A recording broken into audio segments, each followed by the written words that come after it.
का कुल चरित्र ये सामने आया।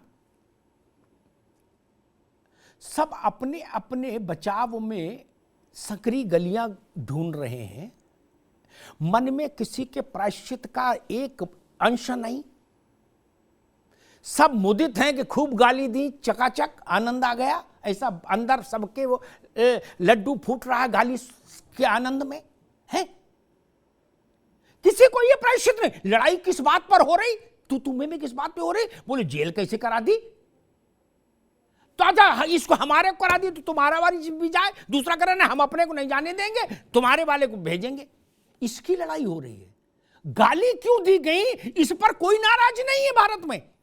डूब मरना चाहिए राजनीति को, और नहीं तो जनता को डूब मरना चाहिए। इस पर किसी को क्षोभ ही नहीं, किसी को खिन्नता नहीं, किसी को दुख नहीं, किसी को प्रायश्चित का भाव नहीं कि ऐसी ऐसी मां बहनों की गालियां दी गई सार्वजनिक मंच से। उसके लिए रास्ते खोजे जा रहे हैं, बचाव की पतली सकरी गलियों में भागा जा रहा है।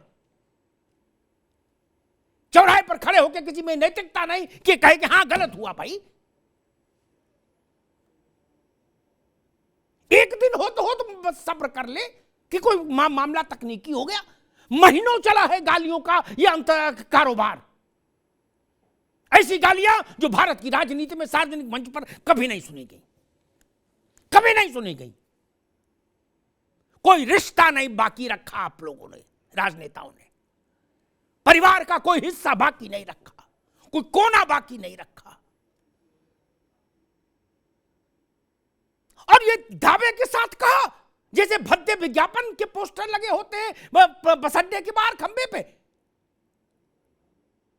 कि तसल्ली बख्श काम होगा। क्या है? फिर भी मैं उन राजनेताओं के को प्रणाम करूंगा जिनमें इतनी अभद्रताओं के इस घटाटोप में भी ये नैतिक साहस है कि वो नैतिक तो नहीं, ये साहस है कि वो ऐसे ऐसे अपने गालीबाज योद्धाओं को बचाने के लिए सम्रांगण में कूदे हैं कि नहीं गालीबाज को बचाना है। गालीबाज के सम्मान में फला फला मैदान में, ये नारा लगा दो, ये ना 2, 4, 5, 10 गालीबाज अगर जेल चले भी जाए तो कौन सा हिमालय हिल जाएगा? हिमालय हिल जाएगा? गंगा सूख जाएगी क्या? जाना भी चाहिए, किसी पार्टी के हो, विपक्ष के हो, सत्ता के हो, उससे क्या फर्क पड़ता है। भारत में राजनीति का यह स्तर स्वीकार नहीं किया जाना चाहिए। वंस फॉर ऑल इसका सेटलमेंट होना चाहिए। ये तर्क कोई नहीं मानेगा, गंगा में खड़े होके बोलोगे तो भी नहीं मानेगा कि तुम्हें हमारी कसम हमें पता नहीं था। कौन मानेगा इस बात को? कोई मानता है? दुनिया भर में डिंडोरा पिटा, टीवी चैनलों पर खबरें चली, बहसें हुई गालियों पर, बोले हमें पता ही नहीं था, हमारा तो वो हैक हो गया था। ऐसा होता कहीं नहीं। मुनादी पिट रही थी, गालियों की मुनादी पिट रही थी। कैसे कह देंगे हमको नहीं पता? और ये तर्क भी भाजपा का नहीं चलेगा कि पार्टी का हैंडल है। हाँ, पार्टी का हैंडल नहीं है, लेकिन जो आदमी अभद्रता, जो महिला अभद्रता कर रही है वो आपकी पार्टी में है तो उसको तो बाहर करो। ये गोल गोल जलेबी नहीं चलेगी।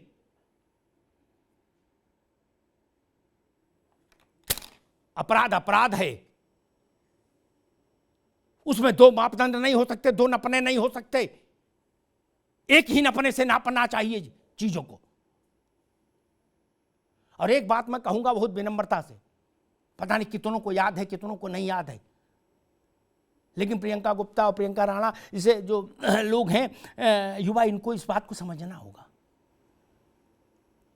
1967 में पहली बार नेताजी विधायक बने थे, 1967 में। 56 साल हो गए, 56 साल, 56 इयर्स।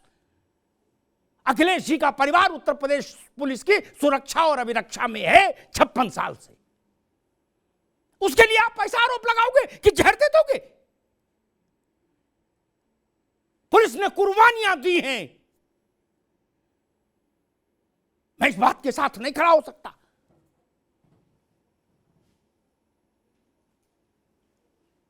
और जिन जिन में साहस है छोड़ दीजिए। पुलिस किसी रंग की हो, पुलिस काली हो, चितकबरा कपड़ा पहने, खाकी पहने या काला पहने, 3 रंग चल रहे हैं, छोड़ दीजिए। एक बार छोड़ के तो देखिए। नहीं छोड़ना चाहता कोई। मार तो इसी की है कि कम क्यों कर दी। पहले हमारे साथ 40 थे, अब 38 क्यों है, और 38 वाला कहता 36 क्यों कर दिया, 36 वाला कहता 22 क्यों कर दिया। यही ना लड़ाई है। कड़वा कड़वा थू और मीठा मीठा गप, ये नहीं, ये जी टिप्पणी ठीक नहीं होना चाहिए। ये पूरे देश के मान हैं हमारे सुरक्षाकर्मी। हर विपरीत परिस्थिति में संघर्ष में जूझते हैं, अपनी जान हथेली पर लेके अपने जिसकी सुरक्षा में रहते हैं उसकी रक्षा के लिए जूझते हैं। घायल हो जाते हैं, मारे जाते हैं, लेकिन जिसकी सुरक्षा में है उसको खरोंच ना आए ये सुनिश्चित करते हैं। कई बात सच नहीं है। 67 में पहली बार नेताजी विधायक हुए थे, तब से उनको पुलिस सुरक्षा मिली, उनके परिवार को, और आज तक जारी है। 56 साल छोटा है, आधी सदी से ज्यादा का रिश्ता है उत्तर प्रदेश पुलिस के साथ। कैसी बात है, ये ठीक नहीं, इससे बचना चाहिए। उन्होंने किस संदर्भ में कहा मैं उस बहस में नहीं जाना चाहता। मैं मानकर चलता हूं कोई और ही संदर्भ रहा होगा, वो कुछ और कहना चाहते होंगे, वही ठीक है मानना। कौन नहीं है पुलिस की सुरक्षा में? एनएसजी है वो भी पुलिस है, सीआईएसएफ है वो भी पुलिस है, राज्य की पुलिस है वो भी पुलिस है मित्र। सब पुलिस की सुरक्षा में चल रहे हो ना। बिना सुरक्षा के तो डर के मारे कोई घर से बाहर नहीं निकलना चाहता, नहीं ना। मैंने बड़े बड़े नेताओं को लड़ते देखा है प्रियंका राणा, कि हमको ये चितकबरे वाले क्यों दिए, काले वाले क्यों नहीं दिए। बोले क्यों? बोले काले वाले से थोड़ा रुबाब ज्यादा रहता है। क्या? फिर उनको ऐसा तो नहीं कहिए। आज भी आप अगर मान लीजिए 100-125 सिक्योरिटी फोर्सेस के उसमें होंगे, कवच में, अखिलेश जी का जो प्रोटोकॉल है उसके मुताबिक जो मैं समझ पा रहा 100-125 लोग रहते होंगे राउंड द क्लॉक उनके उस डिस्पोजल पर, सिक्योरिटी के अलग अलग कैटेगरी के। क्या हम उनको इस ढंग से व्याख्यायित करेंगे? नहीं। हमारे आपके परिवार के बच्चे ही पुलिस में जाते हैं मित्र। क्या ऐसा कहना चाहिए था? नहीं कहना चाहिए था। इस बात का स्पष्टीकरण हो जाना चाहिए, बड़ा मन दिखना चाहिए और कहना चाहिए कि भाई मेरा भाव ये नहीं था। पुलिस की सरकारें आती जाती हैं, पुलिस तो पुलिस है भाई। राजनीतिक लीडरशिप पार्ट सरकारों की अलग होती है, एडमिनिस्ट्रेशन अलग होता है। पुलिस उत्तर प्रदेश सरकार है, भारत सरकार है, वो राजनीतिक स्वरूप नहीं है उसका। एक से एक धुर राजनीतिक विरोधियों की सबकी हिफाजत पुलिस ही करती है मित्र, है ना। और कौन नहीं पुलिस की चाहत में बेकरार घूम रहा है? मुझे उसका नाम बता दो कि फलाने नहीं है पुलिस की चाहत में बेकरार। जिसके 2 सिपाही कम कर दो वो 3 दिन तक प्रयास करते, 3 महीने तक जुगाड़ लगाता है कि वापस मिल जाए 2 सिपाही जो हमारे कम हुए। क्यों फिर ऐसी इच्छा है? शिवपाल जी नहीं चल रहे पुलिस की प्रोटेक्शन में, चल रहे हैं ना। रामगोपाल जी भी चल रहे हैं ना। सब तो चल रहे हो। किस पुलिस वाले ने ऐसा किया किसी के साथ? एक दृष्टांत बता दो भारत में। नहीं, मैं पुलिस के साथ खड़ा हूं, उसके सम्मान के साथ खड़ा हूं। हां, पत्रकारों के साथ जब मोडिया जैसे लोग ऐसा करते हैं तो मैं उसके खिलाफ भी आवाज उठाता हूं। पुलिस का दिमाग भी लोकतंत्र की मर्यादा के भीतर ही रहना चाहिए। लेकिन हां, मैं निवेदन करूंगा भाजपा से भी और समाजवादी पार्टी से भी, गालीबाजों के साथ मत खड़े होइए।